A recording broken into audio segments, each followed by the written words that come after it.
Welcome to Big Daddy Storytime. We're reading Disney's Pooh and Friends, Rue's Best Gift.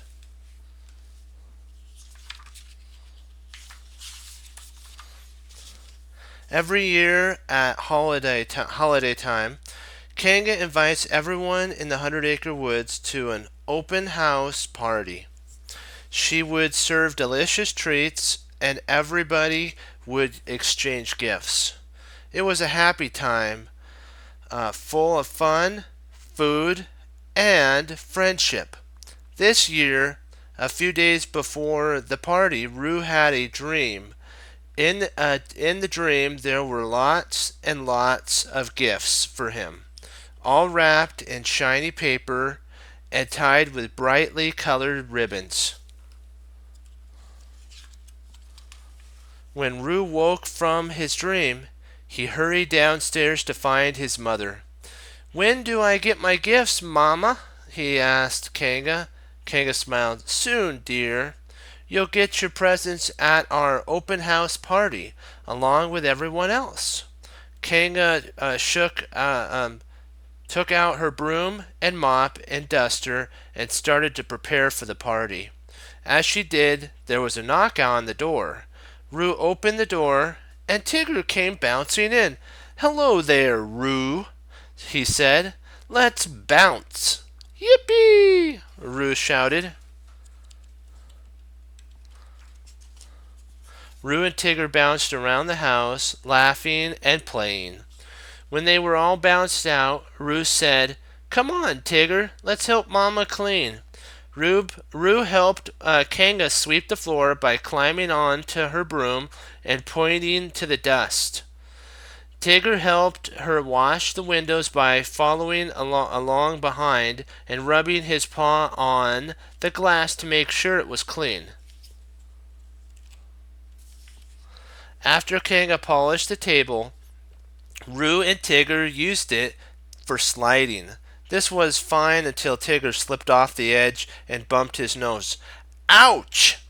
cried Tigger. "I'd better go home now." Tigers need to rest their nose after a hard day of sliding. Tigger waved goodbye to Rue and Kanga. See you at the party," he said. Kanga sighed. Every year it was the same. Rue tried to help her with the party, but somehow he always got in the way. So this year, Kanga asked some friends to watch over Rue for a couple days while she prepared. On the first day, Rue visited Pooh. When Kanga dropped Pooh off, Pooh was just taking a jar of honey out of his cupboard. "Hello, Rue," Pooh called. "I'm getting ready for your party. I've decided to bring you my very best jar of honey, just in case someone happened to be in the mood for a smackerel." Pooh set the honey jar down on the table and stared at it. "Oh, bother," he said. "This jar is too full. I'm afraid it might spill some honey on the way to the party." Pooh took a few licks of honey, but then the jar was too empty. He added more honey, but then the jar was too full again. So he took a few more licks of honey. After all that tasting, the jar was sticky and covered with honey drips. So Rue took a cloth and polished the jar until it was bright and shiny again. When Rue gave the jar one last rub, crash! The jar fell to the floor and broke. Pooh watched as the big drips of honey oozed through the cracks and formed a puddle on the floor. He dipped his paw into the honey puddle and looked at its formlore. "I'm sorry, Pooh," said Rue, picking up the pieces. "Never mind, Rue," Pooh said sadly. "Maybe this honey jar wasn't meant to be a gift after all." After all, the honey was cleaned up. Pooh put the pieces of the broken jar behind his house. Then he came back inside and played with Roo for the rest of the day. But it just wasn't as much fun for Pooh because he kept thinking about his broken jar. The next morning, Kanga took Roo to spend the day with Piglet. When they arrived at Piglet's house, there was a large box in the front yard, but Piglet was nowhere to be seen. "That's funny," said Kanga. "Piglet knew we were coming." "Hello," said a voice. It was coming from the box. "Yippee!" Roo said. "A talking box!" Grinning, he raced into the center around the box. Then he looked at it again. The box had something else beside a voice. It had a head, and the head was Piglet's. Piglet explained that he had heard about the accident with Pooh's honey jar, so he had decided to prepare for Roo's visit. He was filling a box with twigs, pine cones, and leaves for Roo to play with. Roo cheered and hopped into the box. Kanga thanked Piglet and went home to continue getting ready for the party. Later that morning, Piglet decided to make haycorn muffins. He and Roo could eat some of the muffins for lunch, and he could save the rest for the open house. While Roo played, Piglet went into the kitchen. He got out his mixing bowl, flour, milk, and other ingredients. Soon Piglet was ready to add the haycorns. He looked on the shelf where he had kept them, but they weren't there. Then he remembered that he'd left them outside near the box. Piglet ran outside and said, "Roo, have you seen my haycorns?" But Roo didn't hear him. He was too excited about the ornaments he was making. "See my decoration," Piglet said. "Mama can hang them over our door for the party." Piglet smiled. The ornaments looked very nice. There was something pleasant about their shape, something familiar. Then Piglet stopped smiling. Rune's lonely ornament were actually Piglet's acorn, held together with a string.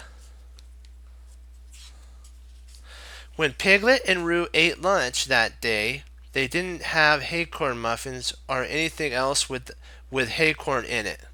Roo thought the lunch was delicious anyways.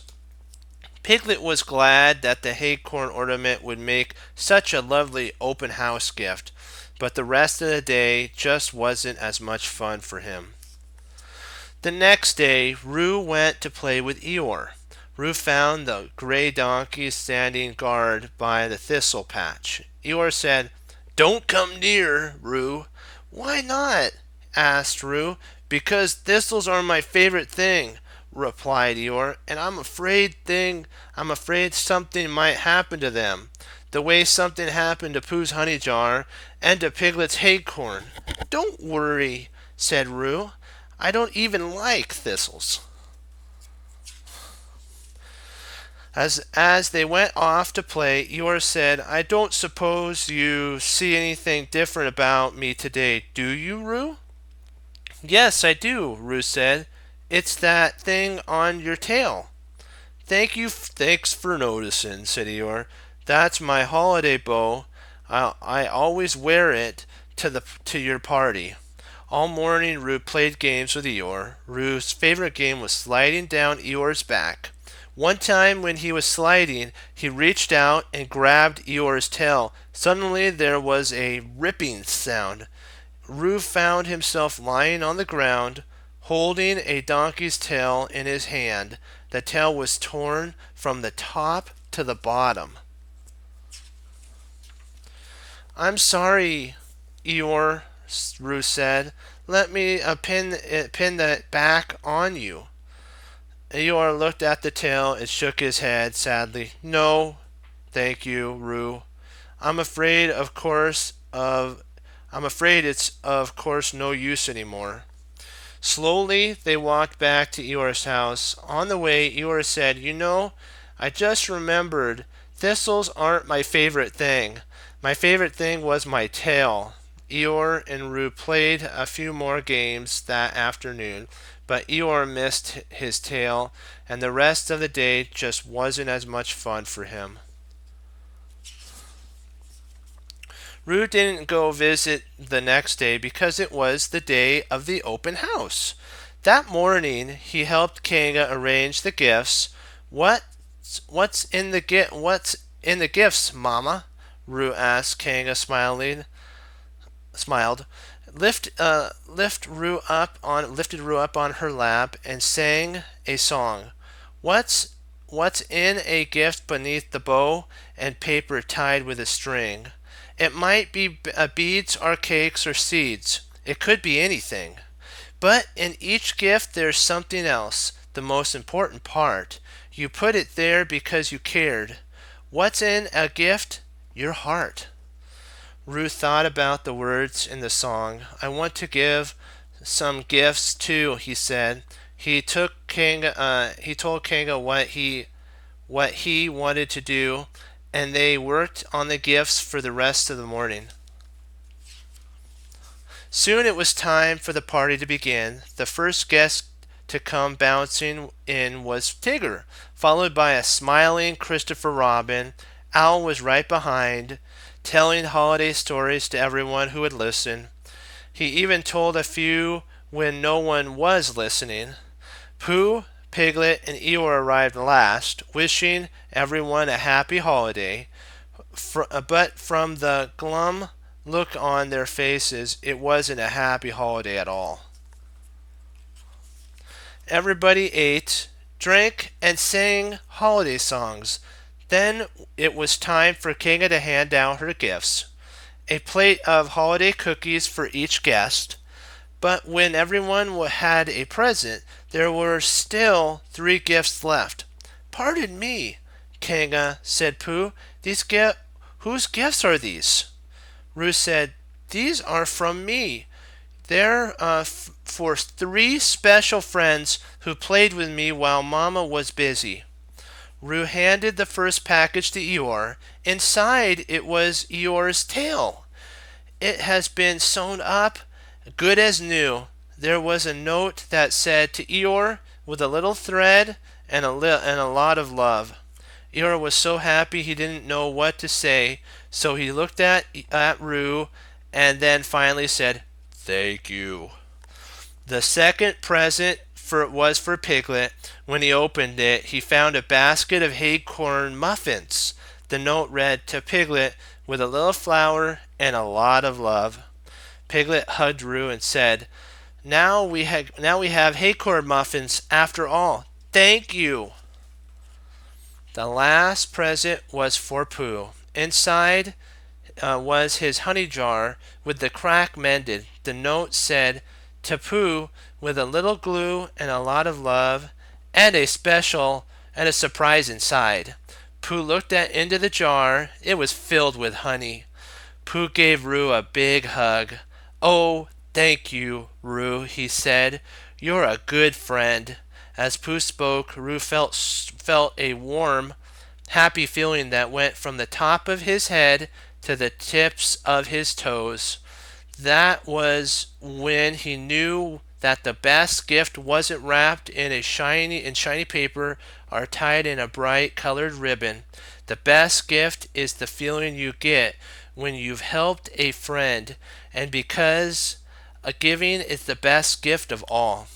What we could take away from this, my friends, is even if you make mistakes, you can be like Rue and make them right by giving it. And you know what? You get to give a gift in the process, and that makes you feel good and also the person that you give the gift to. So thank you for listening, and come back and listen to Big Daddy Story Time. Be blessed. Bye-bye.